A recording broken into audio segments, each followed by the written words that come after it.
Hello दोस्तों, आपका बहुत बहुत स्वागत है सीपी क्लासेस में। दोस्तों, डेली डोज ऑफ पॉलिटी में आज हम क्वेश्चंस लेके आए हैं और ये डेली डोज ऑफ पॉलिटी जो है आपके सारे एग्ज़ाम्स, चाहे वो ईपीएफओ हो, असिस्टेंट कमांडेंट हो, सीडीएस हो, जितने भी एग्ज़ाम्स हैं उसके लिए बहुत बहुत इंपॉर्टेंट है। तो without any further do start करते हैं। ठीक है जी। पहला क्वेश्चन है, देखिए ये क्वेश्चन दिया है कि which of the following Supreme Court cases are in context of judicial review. ठीक है जी। सुप्रीम कोर्ट के केसेस जो डिसाइड हुए हैं वो जुडिशियल रिव्यू से कौन कौन से हैं। पहला है Keshav Nandar Bharati versus Union of India, Minerva Mills versus Union of India, I R Coelho versus Union of India. तो इसमें आपके पास 4 स्टेटमेंट्स हैं, कौन कौन से सही हैं आपको देखना है। आप पॉज भी कर सकते हैं। 1 and 2 only, 2 and 3 only, all of the above, none of the above. तो इसका सही जवाब क्या है? इसका सही जवाब है ऑल ऑफ द अबव। तो मतलब ये करेक्ट है, करेक्ट है और करेक्ट है। चलिए अब इसके बारे में थोड़ा सा जानते हैं। ठीक है दोस्तों, अब केशव भारती जजमेंट जो है वो तो आप मतलब आपने पॉलिटी करी होगी, और अगर इसके बारे में नहीं पता है तो मतलब कुछ गड़बड़ है। सभी को इसके बारे में पता है, ये लैंडमार्क डिसीजन है। क्यों? क्योंकि ये बेसिक स्ट्रक्चर से रिलेटेड है। बेसिक स्ट्रक्चर आप कहाँ से आया? ये प्रियम्बल चैप्टर किया हुआ है। देखिए प्रियम्बल चैप्टर हमने किया हुआ है। कहाँ पे किया हुआ है? पॉलिटी फॉर ऑल में किया हुआ, वहाँ पे हमने डिस्कस भी किया हुआ। ठीक है जी। अब जस्टिस हंसराज खन्ना जी तो है, उन्होंने किया था इसके डिसीजन जो भी दिया था। ठीक है जी, जजमेंट जो दी थी। अब इस डॉक्ट्रीन में क्या है कि constitution possesses a basic structure of constitutional principle and values, ये कहा था। ठीक है जी। और कोर्ट ने कहा था कि पार्शली सीमेंटेड किया था कि जो प्रेसिडेंट है, प्रेसिडेंट मतलब Golaknath versus state of Punjab. ठीक है, इसमें ये हेल्ड किया है कि कॉन्स्टिट्यूशनल अमेंडमेंट्स जो है परसुएंट टू आर्टिकल 368, आर्टिकल 368 क्या होता है कमेंट सेक्शन में बताइए। ठीक है जी। Were subject to fundamental rights review, मतलब कि फंडामेंटल राइट्स रिव्यू के अंतर्गत आते हैं। तो आर्टिकल 368 क्या है वो कमेंट सेक्शन में बताइए, मैं बहुत बार आपको बता चुका हूँ। ठीक है जी। और इसमें क्या किया है, इसमें by asserting that only those amendments which tend to affect the basic structure, कौन सी अमेंडमेंट्स जो कि बेसिक स्ट्रक्चर को चेंज करती हैं, are subject to judicial review. मतलब कि कोई भी ऐसे अमेंडमेंट जो कि बेसिक स्ट्रक्चर को अफेक्ट करती है वो सब्जेक्ट टू जुडिशियल रिव्यू है। ठीक है जी। अब at the same time court ने ये भी अपहेल्ड किया था, क्या अपहेल्ड किया था कि फर्स्ट प्रोविजन जो है आर्टिकल 31C का क्या इम्प्लाई करता है कि any constitutional amendment seeking to implement the directive principle, मतलब कोई भी ऐसी कॉन्स्टिट्यूशनल अमेंडमेंट जो कि डायरेक्टिव प्रिंसिपल को इम्प्लीमेंट करने के लिए है, ठीक है, which does not affect basic structure shall not be subject to judicial review. मतलब कि आपका कोई भी इस तरीके का अमेंडमेंट है जो कि बेसिक स्ट्रक्चर के साथ छेड़छाड़ नहीं करता है, वो सब्जेक्ट टू जुडिशियल रिव्यू नहीं होगा। ठीक है, तो कोर्ट ने ये अपहेल्ड किया था। अब आते हैं Minerva mill case. Minerva mill case क्या है, वो लैंडमार्क केसेस में ही आता है। ठीक है जी। उसमें सुप्रीम कोर्ट ने कहा था कि the principle of basic structure of constitution advocated in Kesavananda Bharati case. ठीक है जी। जो केशवानंदा भारती केस में कहा था वही मिनर्वा मिल में केस कह दिया था। और इसमें 2 मोर फीचर्स जो हैं कॉन्स्टिट्यूशन के वो ऐड किए थे। ठीक है जी। 2 मोर फीचर्स जो ऐड हुए थे वो क्या था कि सबसे पहले है कि limited power of parliament to amend the constitution. ठीक है जी। मतलब कि कॉन्स्टिट्यूशन की लिमिटेड पावर है टू अमेंड द पार्लियामेंट की लिमिटेड पावर है टू अमेंड द कॉन्स्टिट्यूशन। और वो किस चीज़ से related? Related to basic structure. मतलब आप कॉन्स्टिट्यूशन चेंज करने का तो पूरा हक रखता ही है पार्लियामेंट, लेकिन बेसिक स्ट्रक्चर को चेंज करने के लिए पार्लियामेंट की लिमिटेड पावर है। ठीक है। दूसरा है harmony and balance between fundamental rights and directive principle. मतलब आपके जो एफआरस और डीपीएसपीज हैं उसके बीच में एक बैलेंस होना बहुत ज़रूरी है। ठीक है जी, तभी आप बढ़िया से उसको चैनलाइज कर सकते हैं। अब judgement delivered in this case reiterated that, इसमें क्या था कि judicial review is basic structure of the constitution. तो ये चीज़ भी निकल के आई थी कि आपका जो जुडिशियल रिव्यू है वो बेसिक स्ट्रक्चर ऑफ कॉन्स्टिट्यूशन का पार्ट है। ठीक है दोस्तों। अब 9 जज बेंच ने आयर कोहलो केस में क्या ओपिनियन दी थी कि the power of judicial review in जो है 2007 में जो किया था एंड एक्सटेंडेड जो है वो 9th शेड्यूल में भी आएगा। तो ये चीज़ इसमें आई थी आयर कोहलो केस में। ठीक है दोस्तों। चलिए सेकंड क्वेश्चन है, सेकंड क्वेश्चन क्या है कि article 30 explain right of minorities to establish and administer educational. अब इसमें क्या है, if we take general laws, general laws क्या है, like tax, economic regulation, contract law, labour law, ये इस तरीके के हैं। तो इसमें क्या पूछा गया, on what type of minority institutions are they applicable, मतलब ये वाली जो चीज़ें हैं ये माइनॉरिटी इंस्टीट्यूशन जो है किस पे एप्लीकेबल होगी। पहली स्टेटमेंट क्या है, institution that seek recognition as well as aid from the state. अब देखिए ये माइनॉरिटी इंस्टीट्यूशंस के बारे में मैंने अपने पूरे लेक्चर में कराया है, but coming back to the question, ठीक है जी। पहला स्टेटमेंट ये है।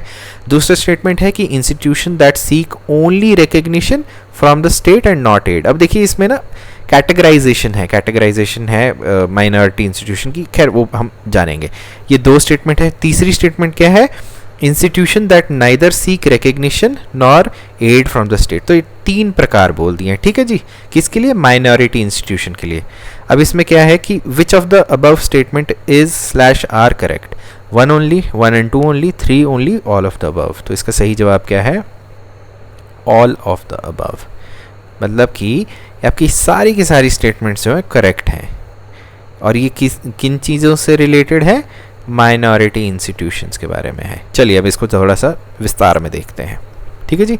अब आर्टिकल 30 जो है ना, वो पार्ट 3 के अंतर्गत जो है वो क्या करता है, वो कहता है कि all the fundamental rights guaranteed to citizens of India irrespective of religion and caste and sex, मतलब कि इसके इरिस्पेक्टिव सारे फंडामेंटल राइट्स जो है वो सिटीजन ऑफ इंडिया को मिले हुए हैं। ये आर्टिकल 30 में कहा गया है, ठीक है जी। अब क्या कहता है आर्टिकल 30, आर्टिकल 30 कहता है it upholds the rights of minorities to establish administer educational institutions, ठीक है जी। मतलब ये चीज़ आ गई, ये इसको कहता है कि ठीक है। बिसाइड्स इसमें क्या है, safeguarding the rights of religious, ये देखिए सेफ गार्डिंग भी है, मतलब कि उसकी प्रोटेक्शन भी करनी है, rights of religious and linguistic minorities to establish educational institution of their choice, मतलब अपने हिसाब से एजुकेशनल इंस्टीट्यूशन बना सकते हैं, ठीक है जी। और आर्टिकल कैटेगोरिकली क्या कहता है, वो डायरेक्ट करता है, किसको करता है डायरेक्ट, गवर्नमेंट को डायरेक्ट करता है, किस लिए, to ensure that the minority rights जो हैं do not get abrogated in case of compulsory acquisition of educational institution run by minority। मतलब कि जब भी एक कंपलसरी एक्विजिशन चल रही है एजुकेशनल इंस्टीट्यूशन की, तो उनके जो राइट्स हैं वो एब्रोगेट मतलब कैंसिल ना हो जाए। तो ये डायरेक्ट करता है गवर्नमेंट को कि जी आपने इसका ख्याल रखना है। और क्लॉज 1 जो है वो इंसर्ट किया गया था आर्टिकल में, कब, 44th कॉन्स्टिट्यूशनल अमेंडमेंट 1978 में, ठीक है जी, ठीक है जी। अब प्राइमरी ऑब्जेक्टिव क्या था इस क्लॉज का, इस क्लॉज का प्राइमरी ऑब्जेक्टिव था to make sure that acquisition of minority institution, जो माइनॉरिटी इंस्टीट्यूशन है, should followed by conformable compensation, मतलब कि उनको एक रिलैक्सेशन देना ज़रूरी है। इसलिए ये 1A जो है 1978 कॉन्स्टिट्यूशनल अमेंडमेंट कौन सी थी, 44th अमेंडमेंट में डाला गया था, ठीक है जी।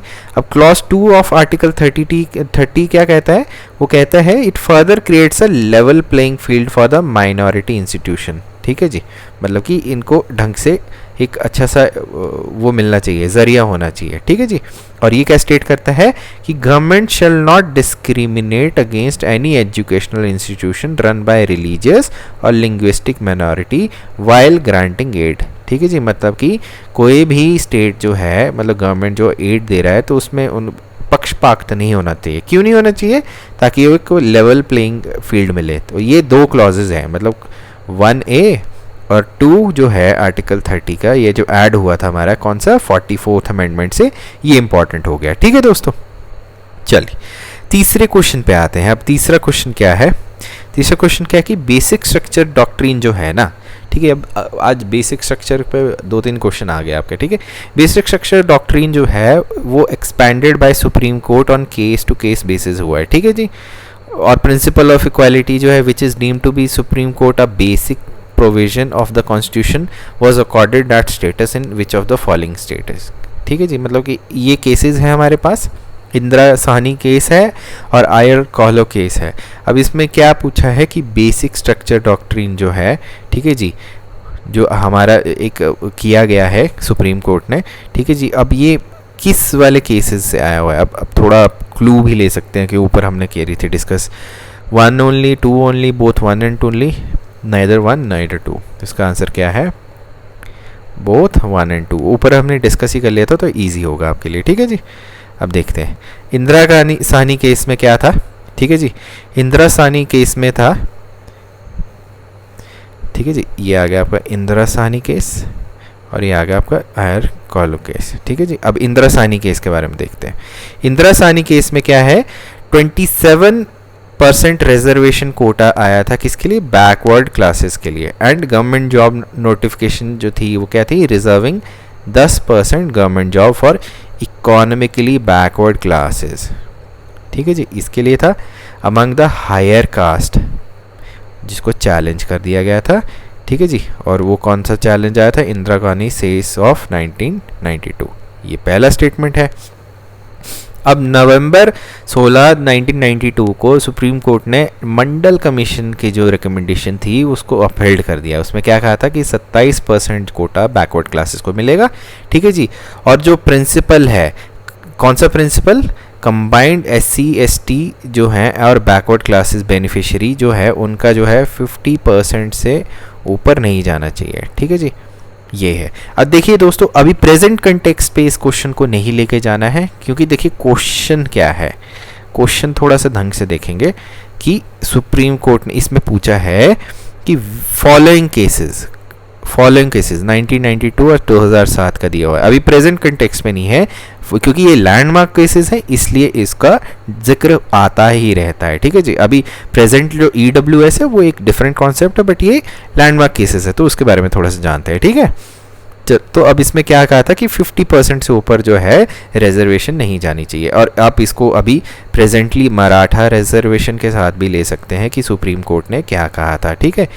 तो ये क्योंकि हॉट टॉपिक में है तो इसके आपके काफ़ी चांसेस रहते हैं कि इस टाइप के आपके क्वेश्चंस पूछे जा सकते हैं, ठीक है जी। अब सेम टाइम में कोर्ट ने क्या करा? स्ट्रक डाउन करा। क्या किया? गवर्नमेंट नोटिफिकेशन जिसमें 10% जो है रिजर्वेशन करनी है गवर्नमेंट जॉब्स के लिए for economically backward classes among the higher caste, ठीक है, स्वर्णों के लिए, ठीक है। अब the opinion of Supreme Court in Indira Sahni case में क्या क्या था?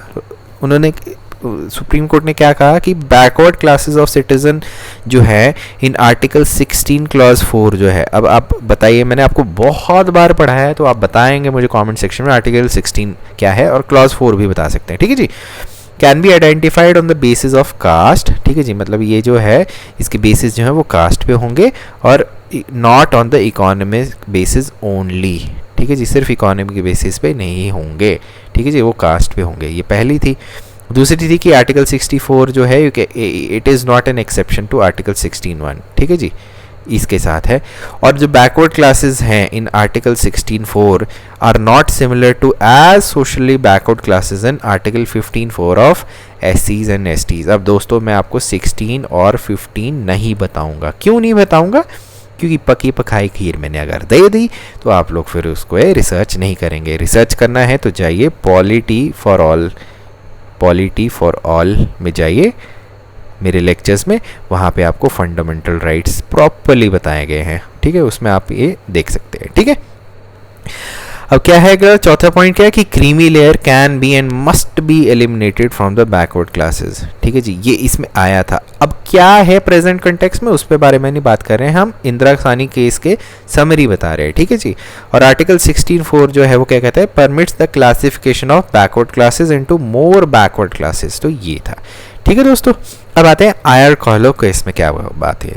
आयर कॉलो केस में क्या कहा था? Recognising the judicial mandate on the doctrine of basic structure and power of judicial review. इसमें क्या कंक्लूड किया गया था 24 अप्रैल 1973 में, ठीक है जी। ये हमारी जो है केशव नंदा भारती वाली डिसीजन डेट भी है कि laws placed in 9th schedule would not enjoy, ये मतलब जी जो भी लॉज जो हैं हमने 9th शेड्यूल में प्लेस करे हुए हैं वो इंजॉय नहीं करेंगे इम्यूनिटी। किसके लिए? would not enjoy blanket immunity, but the court will examine the nature and extent of infraction of fundamental right by statute. मतलब कि आपकी बेसिक स्ट्रक्चर वाली चीज़ जो है वो नहीं इंजॉय करेगा, मतलब कि ये आपको रिव्यू कर सकते हैं, ठीक है जी। अब इसमें क्या था कि इसमें ये कॉन्स्टिट्यूशनली प्रोटेक्टेड जो रहेंगे आपके जो लॉज हैं, they sought to be constitutionally protected and on the touchstone of the basic structure doctrine as reflected in article 21, article 14 and article 19, ठीक है जी। मतलब कि ये subject to review रहेंगे, ठीक है जी। अब इसमें क्या किया कि applying the above mentioned test to the 9th schedule laws if the infraction affects the basic structure, वही बात कि अगर कोई ऐसा infraction या change आता है जो basic structure को आता है, तो ऐसे लॉज जो हैं that will not gate protection in the 9th schedule, ठीक है जी। तो बात वहीं घूम फिर के आ गई कि बेसिक स्ट्रक्चर के ऊपर कभी भी सवाल आएगा तो उसको प्रोटेक्शन नहीं मिलेगी और वो रिपील भी किया जा सकते हैं, ठीक है जी। अब कोर्ट ने ये भी कहा कि such a violation infraction shall be open to challenge on the ground that it destroys और डैमेजेस द बेसिक स्ट्रक्चर। मतलब कोई भी इस तरीके का लॉ आया है तो वो बेसिक स्ट्रक्चर से आपके जो आपके उसके साथ इन्फ्रिंज कर रहा है तो वो फिर चैलेंज किया जा सकता है, ठीक है दोस्तों। चलिए अब चौथे क्वेश्चन पे आता है। चौथा क्वेश्चन क्या है? Which of the following rights and privileges are conferred only on citizen by Indian Constitution, ठीक है जी। ओनली ऑन सिटीजन, सिर्फ सिटीजन, ठीक है जी। पहला है right to equality of opportunity in matter of public employment, दूसरा है right to freedom of speech, expression, assembly, association, movement, residence and profession, तीसरा है कल्चरल एंड एजुकेशनल राइट, चौथा है eligibility to hold public offices like attorney general and advocate general of states. तो इसमें से correct statement कौन सी है? Option आपके सामने है, इसकी करेक्ट स्टेटमेंट क्या है? सी, ऑल ऑफ द अबव, ठीक है जी, सारी करेक्ट है। ये सारी की सारी आपकी ओनली ऑन द सिटीजन है। अब इसको थोड़ा सा जानते हैं, ठीक है। अब ये जो राइट्स हैं, only the following rights are available to foreign national, only वाला तो ओनली सिटीजन्स का तो पता चल गया, ठीक है जी। अब फॉरेन नेशनल्स के लिए है, इसमें कंफ्यूज हो जाते हैं बच्चे, तो वो कौन कौन से? आर्टिकल 14 है right to equality before law and equal protection of law. Article 20 क्या है? Right to protection in respect of conviction for offences, ठीक है जी। Right to protection of life and liberty, ठीक है जी। Right to elementary education, right to protection against arrest and detention in certain cases, ठीक है जी। prohibition in traffic in human beings and forced labor, prohibition of employment of children in factories, ठीक है जी। right to freedom of conscience and free profession, practice and propagation of religion, ठीक है जी। और right to freedom to manage religious affairs और right to freedom from payment of taxes for promotion of any religion, ठीक है जी। ये last के तीन हैं, इस पे थोड़ा सा थॉट लगाइए कि क्यों है ऐसा, ठीक है। चल, और आपका एक और बच गया था, right to freedom from attending religious instruction और worship in certain educational institution. तो ये लास्ट के चार जो है वो रिलीजन से हैं, आप इस पे थोड़ा सा थॉट लगाइए कि ऐसा क्यों है। चलिए फिफ्थ क्वेश्चन पे आते हैं, ठीक है जी। फिफ्थ क्वेश्चन क्या है? Which of the following directive principle of state policies were added by 42nd Amendment Act 1976? पहला है to separate judiciary from executive in public services of state, दूसरा है to secure opportunity for health development of children, तीसरा है protect monuments, places and objects of artistic और historic interest which are declared to be of national importance, to prohibit of slaughter of cows, other milch and draught cattle and to improve their breeds। इसका सही जवाब क्या है? इसका सही जवाब है बी। कौन सा? To secure opportunities for healthy development of children, ठीक है जी। अब इसके बारे में थोड़ा सा जानते हैं क्या है इसमें, एक्सप्लेनेशन में देखते हैं। अब 4 director principle were added in 42nd amendment act, ठीक है जी। कौन कौन से 4 थे? To secure opportunity for healthy development article 39, to promote equal justice and provide free legal aid to poor article 39A, ठीक है जी, और to take step to secure participation of worker in management of industry, ये आपके important है EPFO वालों के लिए, article 43, to protect and improve the environment and safeguard forest, article 48 है। और आपको पता है डायरेक्टिव प्रिंसिपल स्टेट पॉलिसी जो है वो नॉन जस्टिसेबल है in the court of law. ठीक है दोस्तों, तो ये थे आपके daily dose of polity. I hope आपको लेक्चर पसंद आया हो। कमेंट सेक्शन में बता सकते हैं अगर आपके कोई डाउट्स हैं या कोई भी शंकाएं हैं, हम आपके लिए हमेशा इधर अवेलेबल हैं। अपना ख्याल रखिए, टेक केयर, बाय बाय।